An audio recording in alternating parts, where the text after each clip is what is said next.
শ্রীকৃষ্ণ গোবিন্দ হরে মুরারি, হে নাথ নারায়ণ বাসুদেবায়। আজ হচ্ছে পারণ ব্রত। সকাল সকাল শুরু করে দিলাম ব্লগটা। চলো সবাই তোমরা দেখতে থাকো। হ্যালো সবাইকে শুভ সকাল জানিয়ে আজকের ব্লগটা আমি শুরু করলাম। তোমরা সবাই কেমন আছো? আশা করছি সবাই অনেক ভালো আছো। আজকে আমাদের চায়ের ভাগ হয়েছে, কেউ খাচ্ছে দুধ চা, কেউ খাচ্ছে লাল চা। গ্যাস্ট্রিকের মানুষ না, গ্যাস্ট্রিক না, গ্যাসের মানুষ, এই জন্য লাল চা। আমি তো বিন্দাস, আমার জন্য দুধ চা। মাঝে মধ্যে আমারও হয়, গ্যাস হয়। রাত্রিবেলা ঘুম হয় নাই না, ওই জন্য ঝিমানি। কালকে কি সাজছিলা? রাধা সাজছ? আজকে যে দেখো রাধা আমার খাচ্ছে টুকুস টুকুস করে। আজকে শোনাও অনেকটা দেরিতে উঠেছে, উঠে ব্রাশ করে মাত্র এই যে ওকে খাওয়াচ্ছি। ওকে খাইয়ে তারপরে চলে যাব জায়ের ঘরে।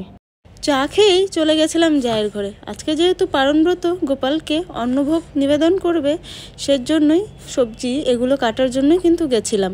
ও মা, এসে দেখি এই যে দেখো দুই বোন মিলে ঘরের মধ্যে খেলছে। তো এদের রান্নাবাটি খেলা দেখে জানো তো আমারও সেই মনে পড়ে গেল ছোট্টবেলার কথা। আমরাও কিন্তু এভাবে অনেক খেলেছি সেই ছোট্টবেলায়। তারপর দেখো মেয়েকে স্নান করিয়ে ঘরে কাজকর্ম সেরে চলে এসেছি জায়ের ঘরে। এসে দেখি গোপালের ভোগ নিবেদন হয়ে গেছে। তারপর আমি গোপালকে একটু দোল খাওয়াচ্ছিলাম। কি যে ভালো লাগছিল সেটা তোমাদের কি বলবো। তো ভীষণই ভালো লাগছিল। এখানে আবার বাবু বলছিল যে কাকিমণি, তোমার দেওয়া ড্রেসটা গোপালকে পরিয়েছি। সত্যি ভীষণ ভালো লাগছিল। গোপালকে দোল খাইয়ে নমস্কার করে এখন আমরাও একটু করে প্রসাদ খেয়ে নেব।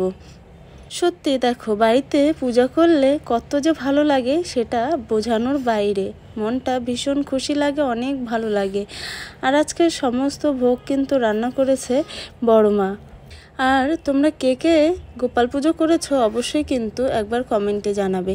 দেখো এখানে গোপালকে সব অন্নভোগ দেওয়া হয়েছে, সমস্ত কিছু রান্না করে। আর দেখো কত সুন্দর সেই ছোট্ট গোপাল, সুন্দরভাবে সাজানো হয়েছে।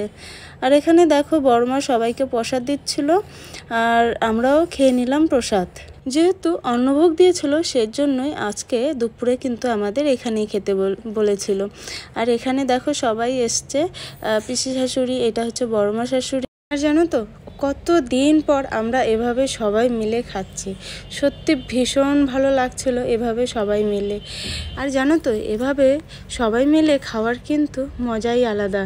আর এখন সত্যি ভীষণ ভালো লাগছিল আমরা যে এভাবে প্রসাদটা খাচ্ছি। ঘরে পূজা হয়নি তো কি হয়েছে, সবাই মিলে অনেক মজা করে জায়ের ঘরে কাটিয়ে দিলাম এবছরের জন্মাষ্টমী। সত্যি অনেক মজা হয়েছে, অনেক আনন্দও লেগেছে এবছরের জন্মাষ্টমী। তোমরা কিভাবে কি করলে জন্মাষ্টমী অবশ্যই কিন্তু তোমরা একবার কমেন্টে জানাবে।